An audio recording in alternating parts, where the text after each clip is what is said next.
దేవుడు ఉపవాసాన్ని ఎందుకు నియమించాడంటే, ఉపవాసం ఉండి నీవు ప్రార్థన చేస్తే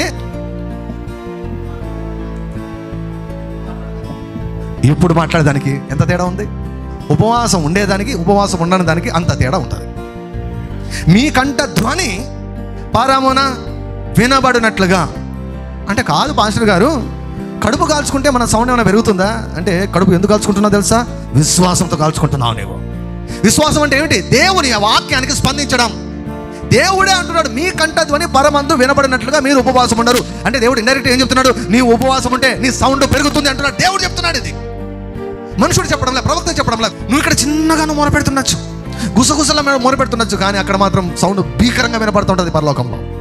ఉపవాసం ఉన్నప్పుడు యెహోవాకు అనుకూలమైన ఉపవాసం చేస్తే నీ సౌండ్ పెరుగుతుంది. హల్లెలూయా. సో కాబట్టి ఈ మాట వచ్చింది కదా, దీన్ని నమ్మి నువ్వు ఉపవాసం చేసినప్పుడు ఖచ్చితంగా దేవుడు దానికి ప్రతిఫలాన్ని ఆయన ఇస్తాడు.